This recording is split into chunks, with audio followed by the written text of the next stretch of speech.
Google is the company that has become synonymous with the internet. What was once a scrappy startup founded by two Stanford dropouts has now turned into one of the largest and most dominant companies in the world. Currently, Google owns roughly 90% of the search engine market and processes over 8.5 billion searches per day, which translates to about 100,000 every second. In 2023, Google's advertising business earned $237 billion in total revenue, and still to this day, this business is growing at a pretty fast rate. But despite the business growing, Google stock is down roughly 15% over the past 2 months, meaning they've lost over $300 billion in market cap over that time frame. And there's a few reasons for this. One is due to concerns about their large investments into AI, which grew from 13 billion last year to now over 25 billion in their most recent quarter.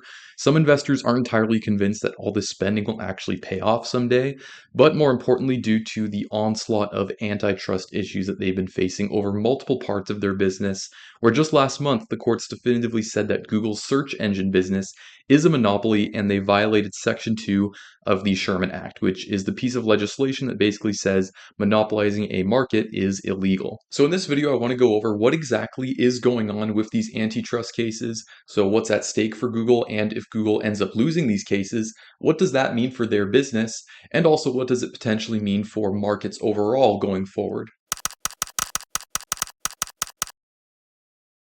So there's actually three big antitrust cases against Google right now that are at various stages. The first one that they lost was in 2023 and actually has to do with their Google Play Store.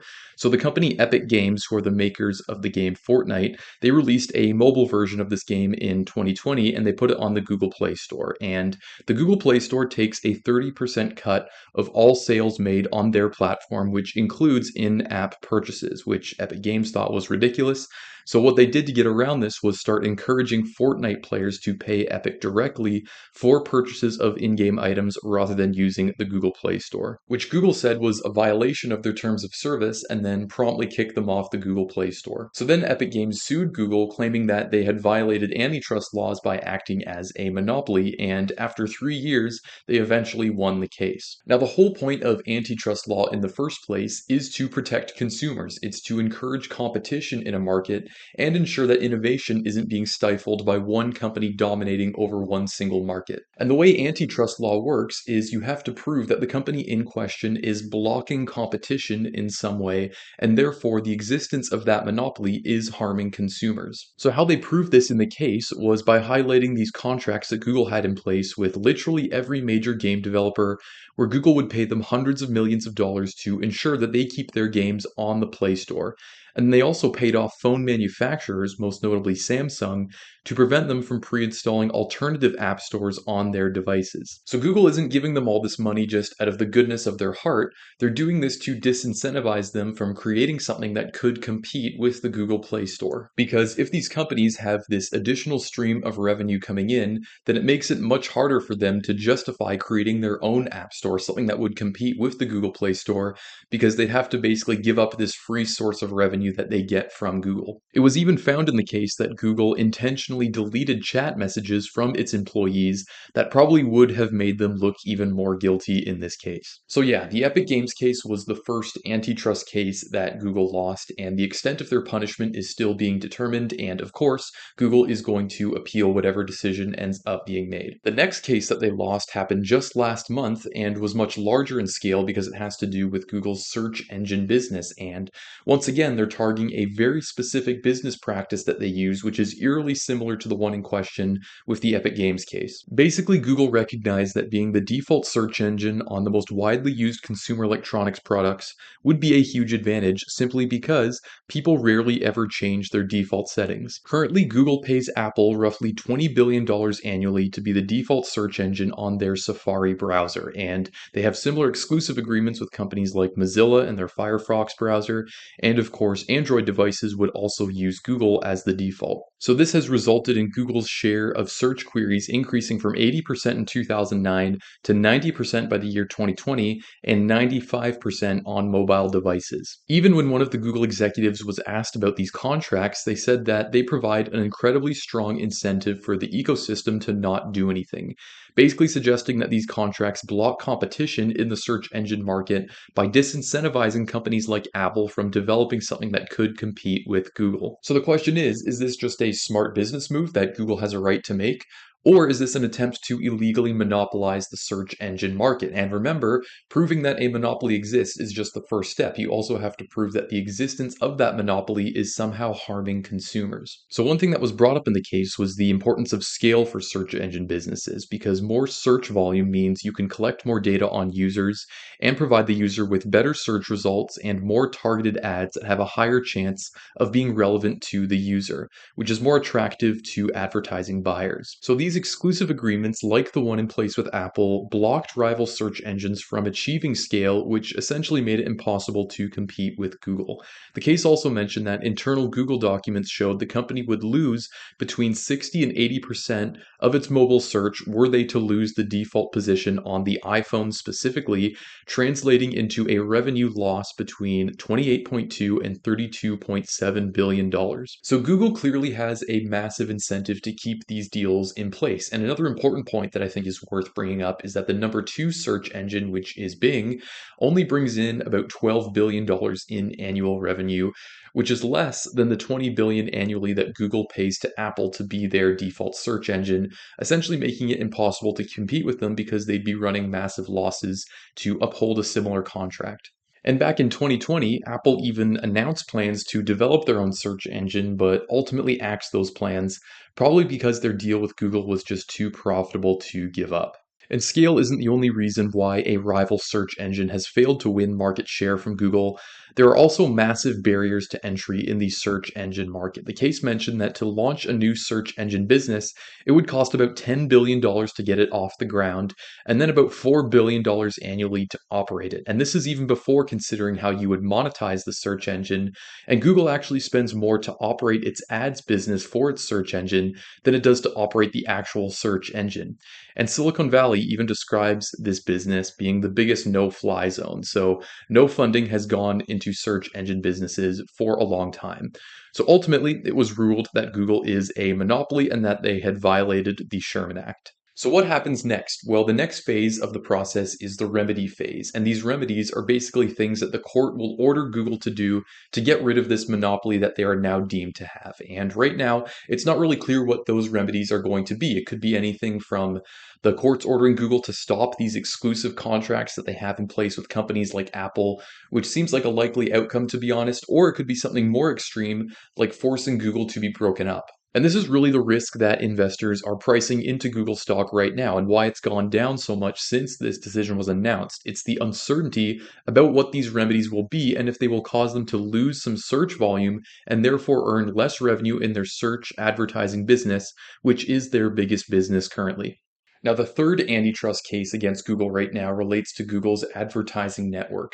You know those annoying ads that you see pop up all over your screen whenever you visit a news website? Yeah, that business. Basically, how this business works is you have advertisers and you have publishers. Advertisers have products that they're looking to advertise and sell, and publishers publish content that these ads can appear on. Google is the middleman here. They are the publisher ad server, which is called Google Ad Manager, and this came from a business that they acquired in 2008 called DoubleClick, which, other than YouTube, is probably the most important acquisition that Google has ever made. Google Ad Manager is a tool that evaluates potential ads from different advertisers and applies a decision-making logic to determine which one to display. There are advertiser ad networks as well, which for Google is called Google Ads. And this is used by advertisers to submit bids for advertising space on a website.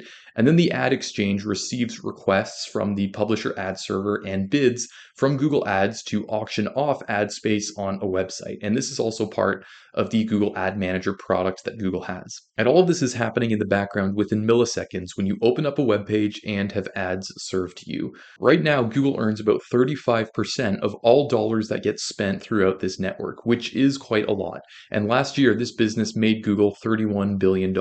So clearly, this is a very lucrative market, which begs the question, why have no competitors to Google appeared in this market over the years? Well, one reason is because Google has just simply acquired any company that presented a threat.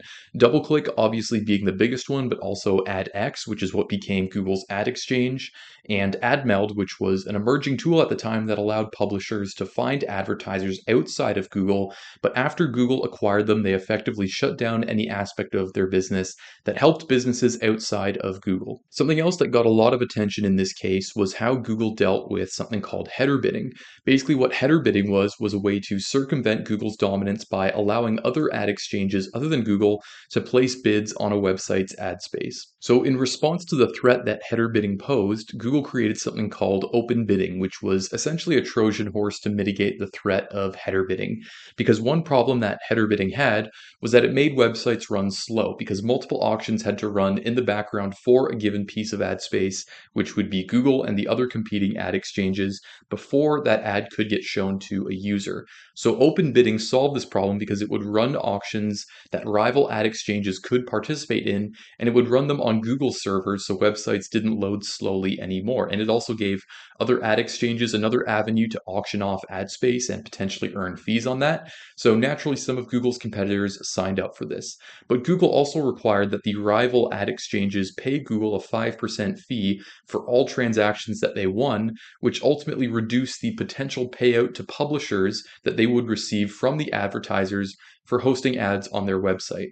But of course, Google's own ad exchange didn't have this fee applied to it, so it did give Google an unfair advantage. So the way the courts argued that this harmed consumers was that because Google is taking a disproportionately large share of advertising dollars that flow through its network that are supposed to go to the publishers, so less money is going to those publishers, which diminishes the quality of content that they can produce and for internet users to consume. So this case is underway as we speak, but the way I see it, if the courts ruled that Google's search business is a monopoly, then they're probably also going to rule that Google Ads is a monopoly. If anything, the case against Google Ads is stronger. So what does this all mean for Google from an investor standpoint? Well, normally what I like to do in these types of situations where you have a fundamentally very strong company that is going through some uncertainties is you look for similar examples of these types of situations that have happened with other companies in the past and see what ended up happening to them.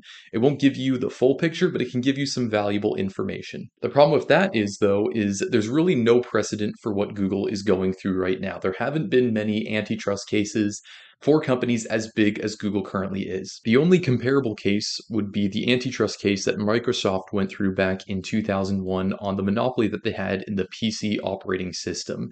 Initially, the courts ruled that Microsoft should be broken up into two companies. One was their operating systems business, so Windows, and the other was their software applications like Microsoft Office. But this never actually happened because Microsoft appealed the case, saying that the judge's ruling was too harsh, and the judge also appeared to be biased throughout the whole process. So the remedies that actually got implemented for Microsoft was a ban on Microsoft entering into exclusive contracts that prevented OEMs like Dell, HP, Lenovo that use the Microsoft operating system from only offering Microsoft software and Internet Explorer, which was their browser. And OEMs had to have the ability to remove Internet Explorer if they wanted to. So this did allow some competition to enter the browser market, specifically with Google Chrome, which took a lot of market share over the years, as did Safari, but to a lesser extent. But despite all of this, if you were to invest in Microsoft stock back in 2001, after it had declined substantially and held on to it until the present, you would have made about 1,500% total return. So if this is any indication of what's going to happen with Google, it may cause some temporary worries within the stock, but if you think more long term, the company is probably going to be okay. Personally, I think it's pretty unlikely that Google is going to be ordered to be broken up just because of the precedent that that would set for big tech and US markets overall, which is that if you become too big and too successful of a company, then the US government is going to step in and put a stop to it. And in a market where, for better or for worse, most people's wealth is tied to the success of very large tech companies, this would probably be a bad message to send to the markets. So while I don't think that the courts are necessarily scared to take decisive action against Google, and to be honest, if Google isn't deemed to be a monopoly, then antitrust law is basically a joke at this point, but I do think a full-on breakup order of the company is a little bit too extreme and probably would not even end up getting enforced. So let me know what you think of Google in the comments, guys. I hope you did enjoy this video and you learned something watching this. If you did, then please leave a like. And if you're new to my channel, I'd appreciate it if you would consider subscribing. And I'll see you guys in the next video.